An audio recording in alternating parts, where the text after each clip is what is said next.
안녕하십니까. 감사 스마일입니다. 12월 11일 수요일 아침 방송 기쁘게 시작하겠습니다. 오늘의 한 줄 명언은 성공한 사람은 과거의 성취보다 다소 높게 그러나 과하지 않게 다음 목표를 세운다. 로크. 감사 스마일도 올해보다 또 내년에 목표를 갖다가 지금보다 조금 더 높게 세워서 한번 도전해 볼 수 있도록 하겠습니다. 감스님들도 올해 마무리 잘 하시고 또 내년 25년 새로운 목표를 세우시는 그런 12월이 되셨으면 좋겠다는 말씀 드리고 시작하겠습니다.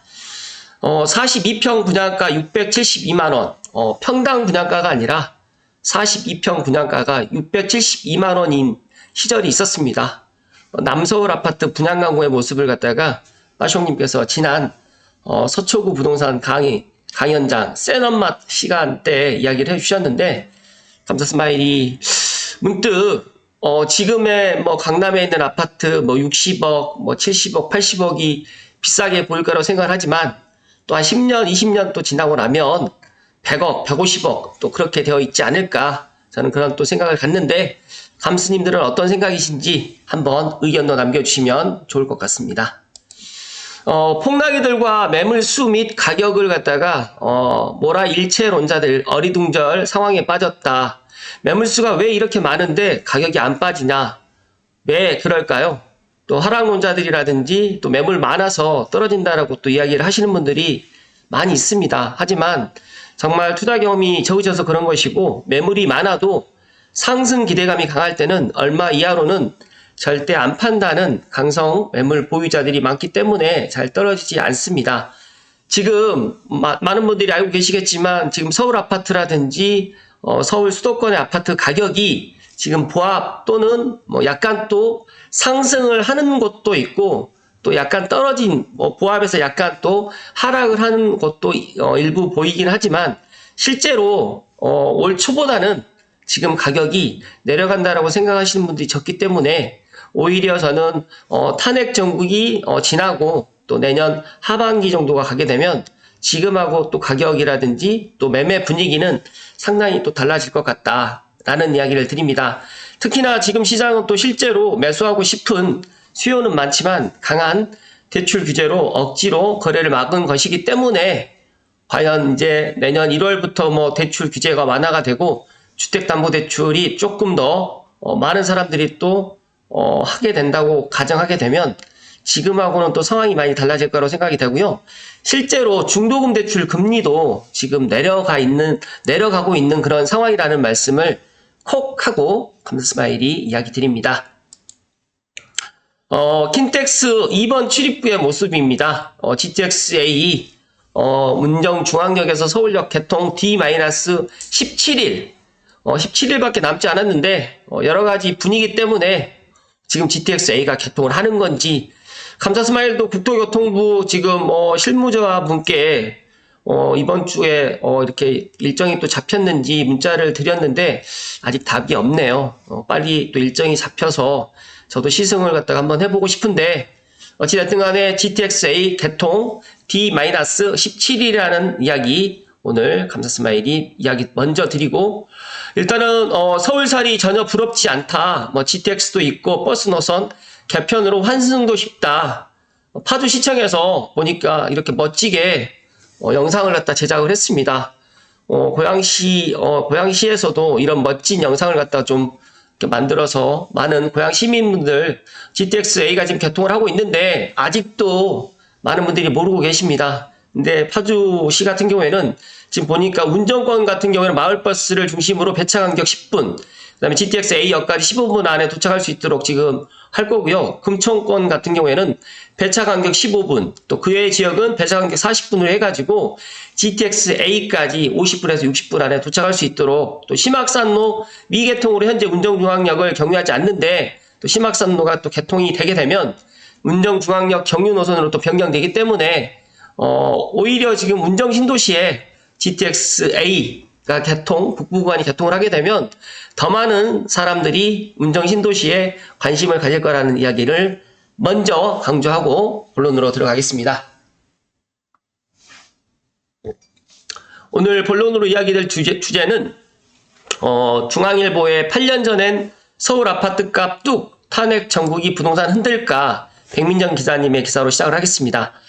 보니까 윤석열 대통령에 대한 탄핵 전국이 장기화될 것으로 예상되고요. 부동산 시장에 미칠 파장에도 관심이 쏠리는데 과거 정치권의 탄핵 사례를 보면서 단기적으로 집값이 약세를 보여왔고 또 대출 규제로 가뜩이나 매매 거래가 줄고 있는 현 상황에서 매수 심리가 더 위축돼서 내년 1분기까지 관망세가 길어질 것이라는 전망이 나오는데 관련해서 빨숑님께서 비즈 한국 칼럼에 정말 소중한 인사이트를 이야기해 주셨습니다.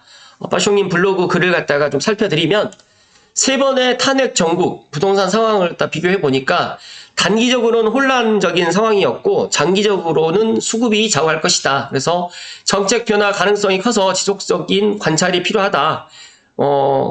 다들 알고 계시겠지만 비상계엄 선포라든지 또 해제, 또 지난주에 있었던 대통령 탄핵 표결과 부결, 일련의 사건들 때문에 금융시장이라든지 부동산 시장이 전반적으로 지금 충격을 받고 있고 특히 대출 규제 강화라든지 글로벌 경제 불확실성까지 더해지면서 많은 이들이 부동산 시장의 신뢰를 잃고 관망 모드로 지금 전환되고 있습니다. 하지만 저는 오히려 지금이 또 기회라는 말씀을 또 드리면서 또 지금 실제 일부 지역, 서울 지역에서는 실제 실거래가 지금 또 일어나고 있고 특히 올파포 같은 경우에는 생각보다 빨리 전세 물건이 소진되고 있고 전세 가격도 상승을 하고 있기 때문에 지난번에 리틀뱅님께서 3월 달에 변곡점이 올 거라고 이야기를 해주셨는데 저는 생각보다 빨리 변곡점이 올 수도 있겠다라는 말씀을 먼저 이야기를 드립니다. 관련해가지고 첫 번째 탄핵은 고 노무현 전 대통령이었었고요. 이때 상황은 서울 및 수도권 아파트 시장 같은 경우에는 2002년부터 시작된 부동산 과열이 여전히 이어졌고 이때 당시에 탄핵 기각 이후에 강남 재건축을 중심으로 매수세가 되살아났던 거는 다들 기억이 나실 수도 있고 안 나실 수도 있겠지만 이때 상대적으로 지방 부동산 시장은 수도권에 비해서 상대적으로 조용했습니다. 감사 스마일은 이때 저는 직업군인 생활을 하고 있었기 때문에 이때 상황은 제가 잘 모릅니다. 하지만 두 번째 박근혜 전 대통령 탄핵 전국 때는 제가 확실하게 기억을 하고 있는데 2016년도부터 2017년도까지 이어졌고 박근혜 전 대통령이 2016년 12월에 탄핵 소추안이 국회를 통과했었고 그 다음에 이듬해인 2017년 탄핵이 3월 최종 확정돼서 5월 대선이 조기 실시됐습니다. 이때 다들 기억하시겠지만 이때 문재인 대통령이 당선되고 난 이후에 2016년 말부터 약간 좀 주춤했었던 분위기가 오히려 부동산에 이제 이런 것들이 많이 이렇게 넘어오다 보니까 2017년 8월 2일 대책으로 해가지고 오히려 이때 이제 문재인 정부의 부동산 정책이 급격히 규제 강화로 전환되다 보니까 오히려 이제 17년 하반기부터 일부 지역에서는 가격 조정이 나타났었고 그 이듬해부터는 이제 계속적으로 상승을 했었던 것들을 다들 기억을 하실 겁니다. 하지만 단기적인 관망, 대응이 필요하고 또 정책 변화를 우리가 지금 유심히 살펴봐야 되는 그런 시국에 있는데 두 번의 탄핵 전국에서 공통적인 영향을 갖다가 빠숑님께서 정리해 주셨는데 다음과 같습니다. 첫 번째는 시장 심리입니다. 그러니까 정치적 혼란은 단기적으로 관망세를 만들지만 시장 참여자의 심리를 장기적으로 위축시키지는 못했다. 오히려 경제적인 요인, 금리라든지 대출 규제라든지 공급 정책이 정부의 정책 방향성이 부동산 시장에 더 큰 영향을 미쳤고 두 번째로는 수도권과 지방의 차별화. 그러니까 두 정권의 탄핵 전국 동안에 모두 수도권 시장은 강세를 보인 반면에 지방 시장은 상대적으로 정체되거나 하락했습니다. 세 번째는 장기적인 결과란 점입니다. 탄핵 이후에 정권 교체와 함께 강력한 부동산 규제가 시행됐고 이는 시장 안정화보다는 수급 불균형을 초래해서 일부 지역의 가격 상승을 부추겼습니다. 그렇다면 현재 상황은 어떻게 생각해 볼 수 있을까요? 올해 탄핵 전국은 과거와는 또 다른 양상을 보인다라고 지금 전망을 해주셨고 정치적인 불확실성과 대출 규제가 맞물리면서 시장 전반적으로 위축된 상황이며 또 과거 사례를 통해서 현재 상황을 갖다 보면 다음과 같은 전략을 갖다 우리가 고려할 수 있을 것 같다. 먼저 단기적 관망은 필요하다는 겁니다. 왜냐하면 지금 정치적 혼란이 해소되기 전까지는 묻지마 매수 및 매도 결정을 피하고 시장의 안정화 여부를 지켜보기를 바라겠지만 그럼에도 수도권 핵심 지역은 주목해야 되고 서울 및 경기도 특히 GTX A 노선 중심 개통이 D-17일밖에 남지 않았는데 이런 지역 같은 경우에는 정치적 혼란 이후에도 꾸준히 회복세를 보일 가능성이 높다라고 말씀을 해주셨고 실제로 오프라인 세미나 시에는 더욱더 강조를 많이 해주셨습니다. 그리고 민간 및 공공주택 공급 모두 차질을 빚을 가능성이 크기 때문에 중장기적으로 공급 부족에 따른 가격 상승을 고려한 전략이 필요하고 마지막으로 탄핵 이후에 정권 교체 가능성이라든지 정책 기조 변화가 예상되기 때문에 정부의 부동산 규제 완화 또는 강화 움직임을 지속적으로 관찰해야 됩니다. 탄핵 정국은 일시적 혼란을 초래하지만 장기적으로는 시장이 기본적인 수급 논리에 따라서 움직인다는 점을 기억해야 되고 안정적인 자산 관리를 위해서 시장의 흐름을 냉철히 분석하며 기회를 찾아야 할 때이다 라고 빠쇼님께서 결론을 주셨습니다. 그래서 25년 확실한 부동산 전략을 이번 주 일요일 날 롯데백화점 평천점 문화홀에서 빠쇼님의 마지막 오프라인 세미나 강의가 있을 예정입니다. 감사 스마일도 오프라인 세미나 참석할 예정이고요. 또 많은 감스님들도 함께 오프라인 세미나에 참석하셔가지고 과연 탄핵 전국을 슬기롭게 극복해 나가면서 또 부동산 투자를 내년에 잘 해 나갈 수 있는 방법을 갖다가 현장에서 함께 확인하시면 좋을 것 같다는 말씀 드리고 또 빠숑님께서 이제 서울을 넘어설 잠재력 기회의 땅인 경기도 부동산의 힘이라는 또 책을 갖다가 또 발간을 하셨는데 제가 만약에 다음 주쯤에 만약에 또 기회가 된다고 하면 경기도 부동산의 힘에 관련해 가지고 또 리뷰를 갖다가 한번 준비를 해볼 수 있도록 하겠습니다. 하지만 나는 또 경기도 부동산 보물지도를 꼭 내가 먼저 읽어보고 싶다고 생각하시는 분들은 먼저 사전 예약을 들어가셔가지고 책을 구매하실 것을 이야기 드립니다.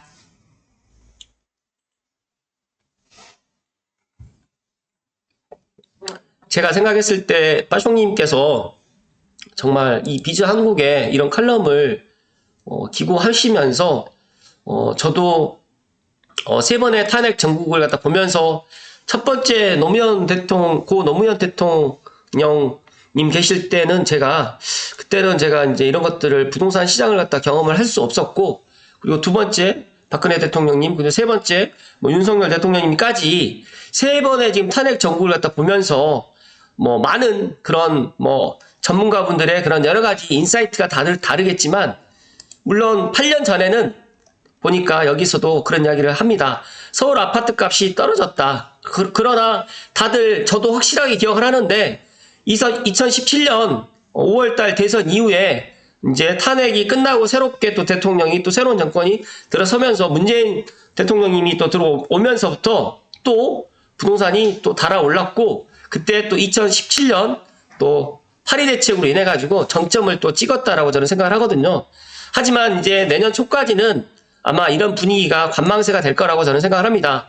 하지만 대출 규제가 또 완화되고 또 금리 인하가 또 실제로 미치는 영향이 상당히 클 거라고 생각을 하고 있고 또 전세라든지 월세가 계속적으로 지금보다 올라간다라고 하면 내년 초 그러니까 3월 31일 날 올파포가 입주 지정 기간이 끝나고 그 전에 이런 변곡점이 올지 아니면 3월 30일 이후에 변곡점이 올지는 저도 신이 아니기 때문에 모르겠지만 중요한 거는 어느 정도 정치적 불확실성이 거치는 내년 1분기 이후에야 향방을 가늠할 수 있을 것이라는 또 전망이 있기 때문에 오히려 이제 이런 것들을 다 보고 내가 의사결정을 하겠다라고 생각하시는 분들은 또 GTX-A도 직접 한번 타보고 내가 의사결정을 하시겠다고 생각하시는 분들은 그렇게 하셔도 된다는 말씀을 드리면서 하지만 저는 만약에 GTX-A라든지 이런 것들이 어느 정도 해소가 되는 그런 시점이 된다고 하면 지금의 가격보다는 더 높은 가격을 지불할 수밖에 없고 또 GTX-A가 D-17일 남은 이 시점에서 많은 사람들이 아직도 지금 이 탄핵 정국이라든지 여러 가지 상황 때문에 GTX-A에 대해서 지금 별 관심이 없지만 앞서서 제가 말씀드렸던 40년 전에 남서울 아파트의 분양가가 672만 원이었던 것처럼 지금 2024년에 이제 서울 아파트 분양가는 평당 5천만 원이 넘어가고 있는 전체 금액이 이제 20억, 30억이 넘어가는 그런 시기에 우리가 살고 있다. 2025년을 다들 현명하게 준비를 하시겠지만 감사스마일의 이야기에 어느 정도 신뢰가 있다라고 생각하신다고 하시면 GTX-A 개통하기 전이라든지 또 남들이 움직이기 전에 이런 혼란한 탄핵 전국 이 속에서 내가 분명히 내가 내 집 마련할 수 있는 그런 타이밍이라든지 또 내가 더 좋은 집으로 또 갈아타게 할 수 있는 그런 기회가 분명히 온다는 말씀을 마지막으로 이야기 드리면서 오늘 방송 마칠 수 있도록 하겠습니다. 감사스마일은 2025년이 뭐 상저하고 뭐 상고하저 뭐 여러 가지 이야기들이 있지만 중요한 건 지금 탄핵 정국으로 인해 가지고 불확실하게 되었습니다. 하지만 2025년도 빠숑님이라든지 그리고 지금 네오님이라든지 제네시스 박님처럼 대출과 세금 그 다음에 앞으로의 그런 부동산 그런 흐름을 갖다가 오프라인 세미나에서 충분히 듣는다고 하면 더 많은 인사이트를 얻을 것이라는 말씀을 마지막으로 이야기 드리면서 감사스마일은 그렇게 생각합니다. 저 또한 빠숑님의 이런 인사이트를 조금 더 먼저 알았더라고 하면 지금 오히려 더 좋은 곳에서 또 부동산을 하고 있었을 수도 있을 거라고 생각을 하고 있습니다. 하지만 지금도 저는 늦지 않았다라는 말씀을 드리면서 감스님들도 늦었다라고 생각할 때가 빠르다라는 말씀 다시 한번 드리면서 이번 탄핵 전국을 보면서 분명히 시장에 기회가 있다라는 말씀을 마지막으로 드리면서 그 기회를 갖다가 꼭 잡으실 것을 이야기 드립니다. 오늘도 끝까지 시청해주신 감스님께 사랑과 존경을 드립니다. 고맙습니다.